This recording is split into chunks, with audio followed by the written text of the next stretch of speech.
Hello, everyone. My name is Mark Perry, and I am a marketing pharmacist. I will prescribe the right solutions for companies that need some help, some healthy marketing, whether it's an ad campaign, a PR, a launch. Let's talk about it. So at this time, though, let's talk about this program that we want to launch today that I'm very pleased to be a part of, and that is the Leaders Live Generously Summit. And it's being hosted by Anthony D. Shannon. And thank you so much for extending an opportunity for me to be a part of this. I value your friendship. Out of all the titles that you carry, which are many, friend is the one that's the closest to my heart. Thank you so much, sir. You exemplify what generosity is in leadership. So I'm going to take you through maybe a few stories to kind of help illustrate what we're going to do for my portion of the presentation. Tech issues. It's nothing like, technology when it works, right? And then when it doesn't work, it's like catastrophe all over again, man. So here we go. We're ready to go. What is generosity? We're going to talk about it in these different realms of it, of material, emotional, the generosity of time, which is a commodity that is the most precious out of all of these on this list, the generosity of spirit, and intellectual generosity. Let's begin with material generosity.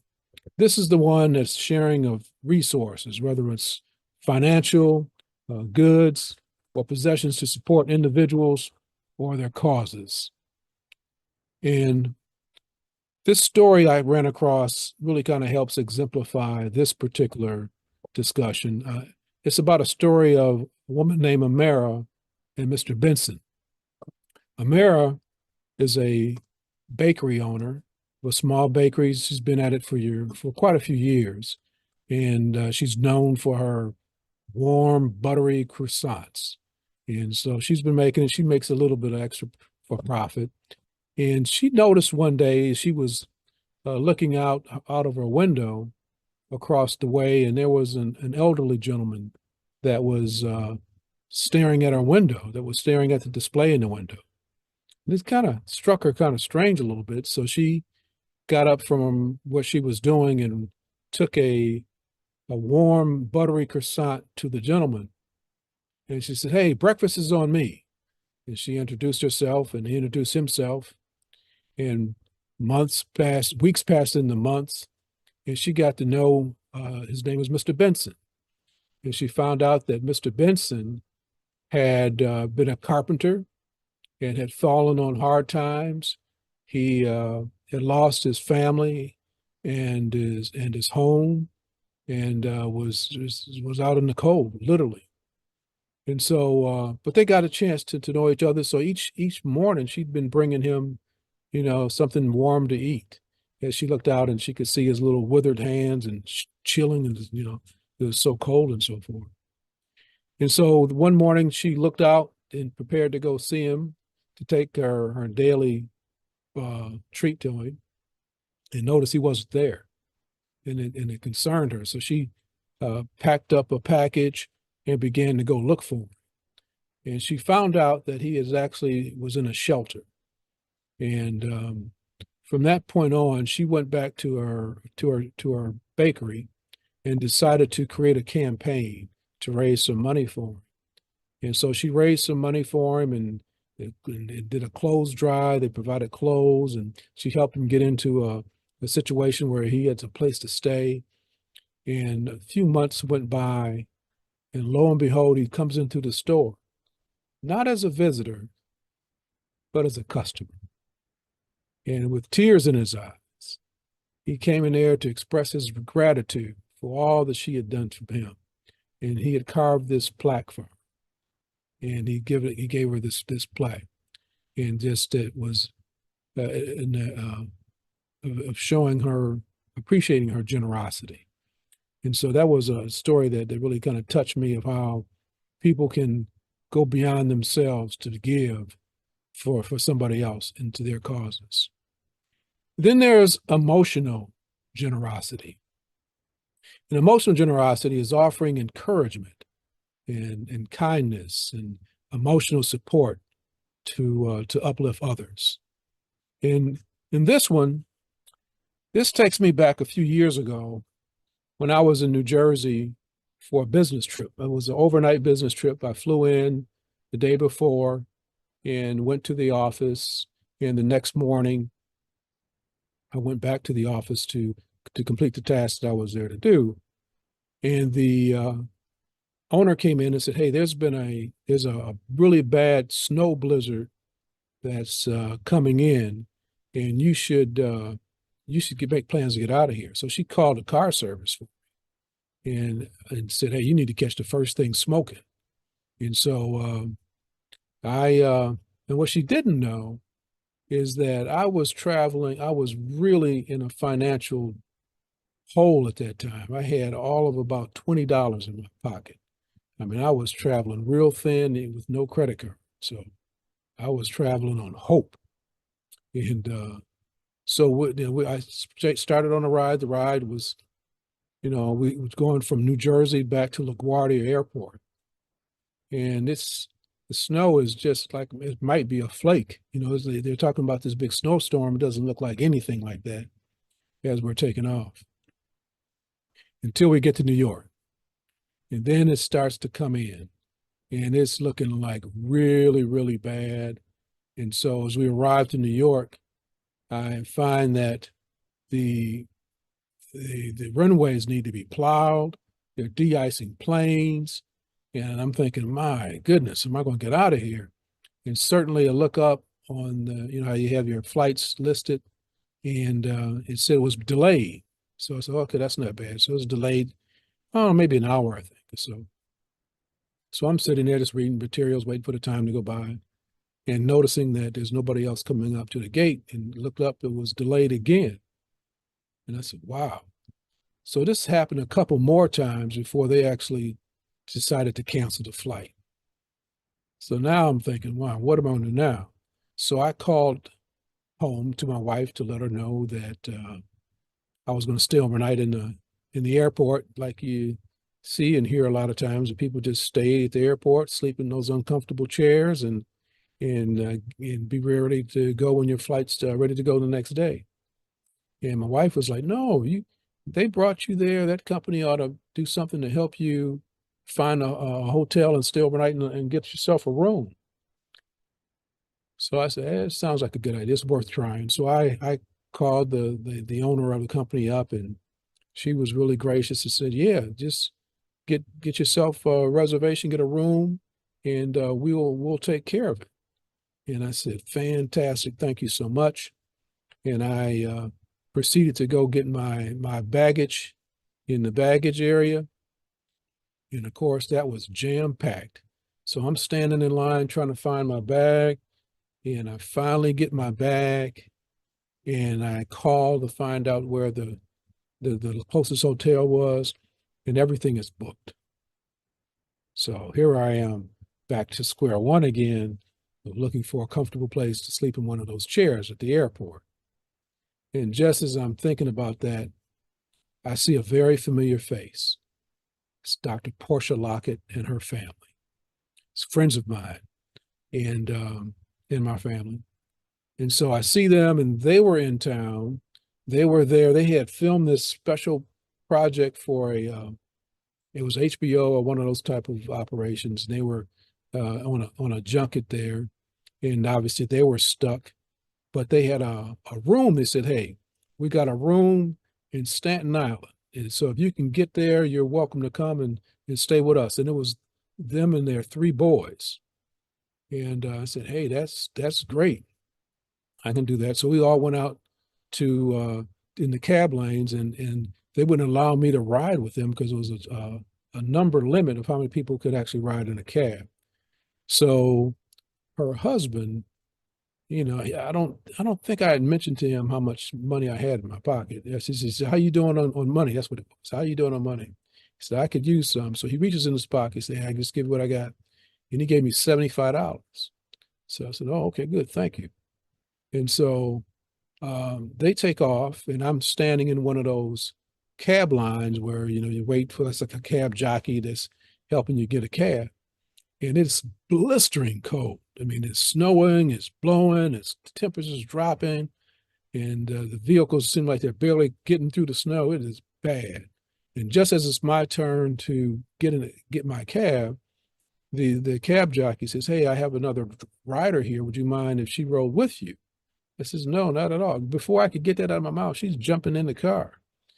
And so I get in the car, and it turns out that her stop is going to be first.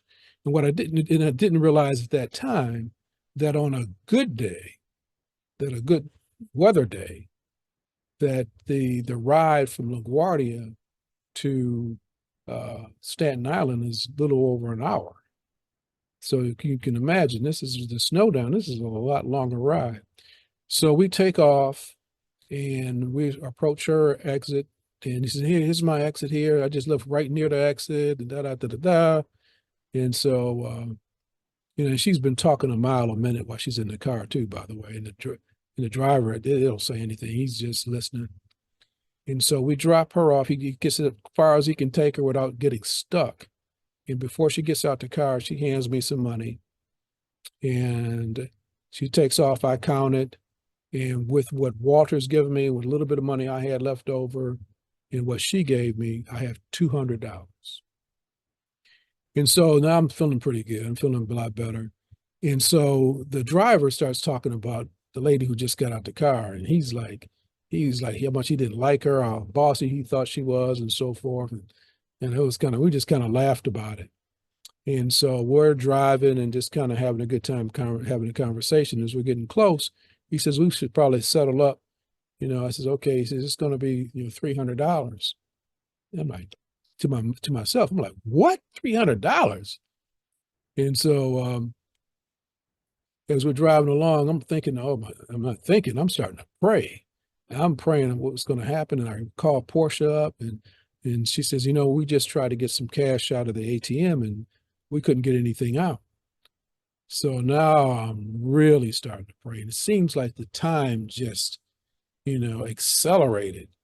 And so by now we're getting ready to pull up into the hotel. And there's this big circle, and we and there's snow out there too. The snow it's just bad. And so we pull in there, and I roll my window down. I can see Portia coming out to my cab, and she just reaches in and puts $100 bill in my hand. I'm like, whoa! I put that money with the 200, gave it to the guy. Praise the Lord. I mean, I'm feeling great. I get out, I see Walter. I said, that was a blessing.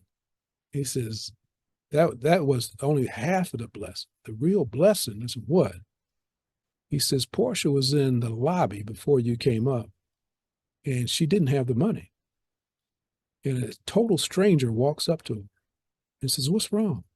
She says, my brother's on his way to the hotel, and he doesn't have enough money for his cab fare. He's $100 short. This total stranger reaches in his pocket and gives her that $100 bill. Tell me, come on now. That's the ultimate of generosity. And so got a chance to stay with them. We had a ball for that couple of days that we were stuck there. Sauna, swimming, and the whole 9 yards. So that was material. Next is the generosity of time. And this is, like I was mentioning earlier, this is giving of your time to listen, to mentor, to volunteer for, whether it's going on mission trips or whatever you volunteer on. It's about helping others to achieve their goals. And I'm really, as I thought about this, I thought about my high school years. Oh, that was a long time ago when I was in high school. But it was a very significant time that happened. It was my senior year. I think it was my senior year. And I had this teacher who was a broadcasting teacher. And I'll tell you something. In my school, it was a very poor school. The broadcasting class had a reel-to-reel tape recorder. and that was it. And so we would write copy and record and so forth. And the teacher, Mr. Burkowski, he encouraged me to do what they used to call the afternoon announcements. I would read the announcements of what was going on in the school over the PA system at the end of the day or the end of the fifth hour. And I enjoyed doing that. And that kind of led me into becoming a teen reporter for WCHB, one of the teen reporters for Taylor Center High School. And Miraculous Marc, I think I was calling myself. But the ultimate thing that Mr. Bukowski did, not only did he encourage me to do that, he actually sent some of those tapes to Dick Burton, who was a well-known radio personality during that time in the 70s. And he also sent a tape to Don Cornelius from Soul Train. And we heard back from both of them. They wrote some very nice letters of encouragement to follow it and continue to get better at it. And so that also led me to a radio program in college at Eastern Michigan University. It was a jazz program, Dimensions in Black. And to this day, I still do voiceovers. So I thank Mr. Burkowski for taking the time to do that. And not only did he just do that, he also, on his own time, drove me to Bowling Green University just to see what a college radio station looked like. And we went up there and spent the afternoon doing that. And that was like, 75 miles one way. So this guy really went out of his way to send things off for me, to drive me, an hour and a half away to the university and drive me back. It was really encouraging, and it's something that I will always appreciate and try to give back that generosity of time where I can to help and encourage other people as well. So I encourage you to identify someone in your circle, an employee, a mentee, or a colleague who could benefit from your encouragement. We want to make these things interactive. It's just not just about sitting and listening to what I have to talk about. Now, here's somebody that exemplifies the leaders live generously. Dr. Martin Luther King Jr. He gave it all. And, the impression that he left on this planet is global. And I do mean planet. It's all over the world that he is known for peace. And, when you think about the course of history, it's not that long ago that we were fighting for equal rights. In fact, as he's standing here this is depicted from his I Have a Dream speech.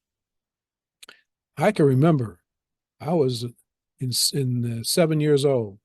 I can remember sitting on the floor of our dining room, looking at a black and white TV on one of those TV carts with the antennas.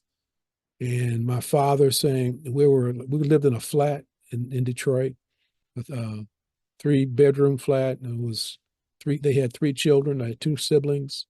My brother and I had shared a room. My sister had her own room. My parents had their room. And sitting there on that floor, listening to Dr. King, watching it in black and white, and hearing my dad say, this is history. And, just listen. And you could hear a pin drop as he gave his oratorical presentation. But Dr. King, he gave his life for the betterment of us so we could have a better life. So even today, we have a lot that we should really reflect upon in terms of what that generous leadership looks like. And that's the spirit. He exemplifies the spirit of a generous leader. Now, there's one also that's called the intellectual generosity. This is sharing knowledge, ideas, expertise that empowers others. And And this one is really the story is about someone that is in my family, and his name was Lowell W. Perry Sr. And Lowell W. Perry Sr. was an All-American football player from the University of Michigan. He played in and left and went to the Air Force and came and played with the Steelers. He was one of the first African Americans in the NFL. And he was hurt his rookie season, and not only hurt, but he had a career injury. But he had developed his character of giving his best at whatever he did. And beyond that, it was about reaching back and helping someone else. From that platform that he had become known as this great athlete, he went on to get his law degree, which the owner of the Steelers, Art Rooney, helped him get. And he set him on a career path, and the trajectory brought him ultimately to Chrysler Corporation. And he was the director of personnel and in line to be the first Black African-American vice president for the company. In fact, and he left because it didn't happen, but the confirmation that I had was the person that actually became the first African-American vice president, Leroy Ritchie. And he told me that, yeah, your uncle was really supposed to be the first. But what was really surprising of all that, I mean, was the fact that when his son, Lowell W. Perry Jr., and I went into business, and there was another gentleman by the name of Keith Williams. And wherever we went, seemed like, as we were out pitching, we ran across the fact that my uncle had touched these other people and helping them with their businesses. And there's a gentleman that I see from time to time that he is frequently has brought to my attention. He's told me over and over again that his company would have not been what they are without the start that he had given him of giving him his first route that he gave him as a truck driver that he provided for a distributorship that he had with some other of his friends. And that's now a multi-million-dollar company that did that. But it was the fact that he did a lot for a lot of people and shared his wisdom, shared his knowledge, shared his time, and without expecting anything in return, and never really talked about it. I mean, we would find out and it would be shocked that he's touched these people that we knew and had no idea that he had helped them. Just a wonderful situation. In fact, there's a young man that was a friend, that is a friend of my cousin Lowell, that was right our senior year in high school. He was an actor and wanted a career and being on the stage and using his performing arts. And he was prepared to strike it out to California. But my uncle sat him down and said, hey, look, that's all and well, you want to pursue that dream, but you need to have a backup plan. And they sat in his car and talked about, and I'm told they talked about it for an hour or so. And he convinced this young man to go to college. And he went to University of Michigan and got his degree in education, and then pursued his acting career and has had a stellar career as a voice actor in California. He's done quite well. But that's because of his intellectual generosity of my Uncle Lowell that helped him.